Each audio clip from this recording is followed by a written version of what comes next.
जिंदगी को निखारने के लिए अल्लाह वहदहू ला शरीक ने हमें कहा है कि आप मस्जिद बनाओ, मदरसा बनाओ, कुरान पढ़ने वालों के साथ हुस्ने सलूक करो। देखो मैं तुम्हें कितनी इज्जतें अता करता हूं। अल्लामा तबरी रहमहुल्लाह ताला फरमाते हैं कि मैं जब जमाना तालिब इल्मी में एक शेख के पास गया कि उनसे इस्तिफादा करो, तो कुछ मजदूरी करके पैसे लेके गया था। तो कहा कि थोड़े अरसे के बाद खत्म हो गए, तो मैं वापस लौटने लगा। तो पड़ोस में एक यहूदी रहता था। उसने कहा बेटा ये क्या वजह है कि यहाँ लोग तो बहुत अरसा आके पढ़ते हैं फिर जाते हैं, आपको थोड़ा अरसा हुआ, उस वक्त मदरसे नहीं थे, आपको थोड़ा अरसा हुआ तो आप वापस जाने के लिए बेचैन हो गए। उन्होंने कहा नहीं ये बात नहीं, मैंने मजदूरी करके थोड़ा सा तोशा जमा किया था और वो पूरा हो गया, अब जाऊंगा फिर मजदूरी करूंगा, जब कुछ पैसे जुड़ जाएंगे फिर आ जाऊंगा। उसने कहा अच्छा हम एक बात करते हैं कि मेरी जो रिस्क हलाल की आमदनी है मैं उससे तेरे खाने का, तेरी जरूरियात का बंदोबस्त करूंगा। तो जितना अरसा यहाँ कुरान पढ़ता है कुरान पढ़, जितना अरसा तेरा खर्चा मेरे जिम्मे है और रिस्क हलाल से। कहा मैंने कहा कि इससे बड़ी नियामत और क्या हो। मैंने पढ़ना शुरू कर दिया, साल डेढ़ साल जो अरसा था पूरा किया, उसका शुक्रिया अदा किया, चले गए। एक अरसा के बाद मैं तवाफ कर रहा हूं तो देखा कि वो यहूदी तवाफ कर रहा है। मुझे बड़ी हैरत हुई कि बैतुल्लाह में तो गैर मुस्लिम आ नहीं सकता, ये कैसे यहाँ से? और फिर इहराम की हालत में भी है, लगता है उम्रे के लिए आया, ये कैसे? तवाफ मुकम्मल हुआ, मैंने नजरों में उसे रखा, मैंने सलाम कलाम किया, मैंने कहा मुझे पहचानते हो? ये बच्चा था जब वहां गए थे, अब जवान हो गए। कहने लगा नहीं पहचान सका, लगता है कहीं देखा है। तो इन्होंने कहा मैं वही तालिब इल्म हूं जिसने आपके घर में एक साल के करीब खाना खाया, कुरान पढ़ा, बस ये कहना था कि उसकी आंखें बरस पड़ी, उसकी पेशानी को चूमने लगा।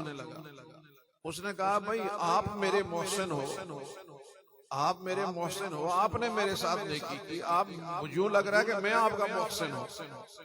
कहने लगे बेटा अल्लाह की कसम है तू मेरा मोहसिन है। मैंने कहा बात समझ में नहीं आ रही, खाना आपने खिलाया, खिदमत आपने की, मोहसिन मैं कैसे बना? कहने लगे कि जिस दिन तू फारिग होके घर गया उसी रात मुझे इमामुल अंबिया की ख्वाब में जियारत नसीब हो गई। तो रहमतों वाले नबी ने फरमाया मेरे रब ने तेरी सारी खबर सुना दी है, तू कुरान पढ़ने वाले का खादिम बना है तो तू मेरे दीन में आता क्यों नहीं है? कहने लगा बेटा तेरे खिदमत की वजह से मुझे ये एहसास मिला कि दुनिया का कोई भी आज मुसलमान अगर हुआ है तो वो किसी बुजुर्ग, वली, आलिम, मुहद्दिस, फकीह के कहने पे हुआ है। मैं तेरी खिदमत की वजह से गुनाहगार तरीन इंसान मुसलमान हुआ हूं तो मुस्तफा की दावत पर खुश हो रहा। तो पता ये चला कि ये खैर के चश्मे हैं, इन खैर के चश्मों के साथ जो जुड़ जाता है अल्लाह उसे खैर अता फरमाता है। लिहाजा मेरे काबिल एहतराम दोस्तों, हमारे दोस्तों ने उन्वान रखा फिक्र आखिरत। फिक्र आखिरत क्या है कि यहाँ रहकर उस आखिरत की फिक्र करनी। यहाँ रहकर उस आखिरत की फिक्र करनी है। फिक्र आखिरत का मतलब ये हुआ कि यहाँ रहकर हम ऐसी जिंदगी गुजारें कि वो जिंदगी दुरुस्त हो जाए, ऐसी जिंदगी गुजारें कि वो जिंदगी दुरुस्त हो जाए। इमामुल अंबिया हजरत मोहम्मद मुस्तफा, सब कहते हैं बुलंद आवाज से, सल्लल्लाहु, और बुलंद आवाज से,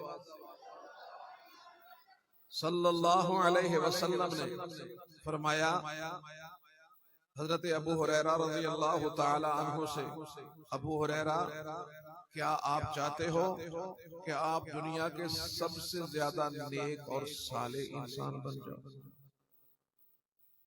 हाजी बिल्कुल मैं चाहता हूं, कौन नहीं चाहता? जो डाकू है, चोर है, वो भी यही चाहता है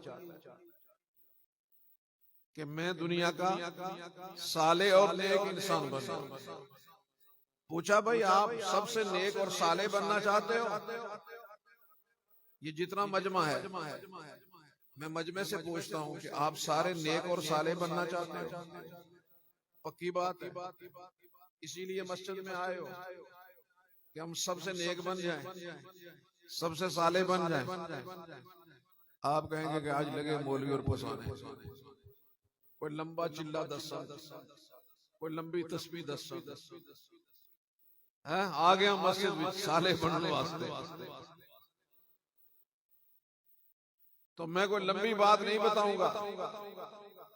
हमारे एक पीर साहब थे, तो कहने लगे, मेरे पास एक बंदा आया तो कहने लगा, हजरत किताब पढ़ो।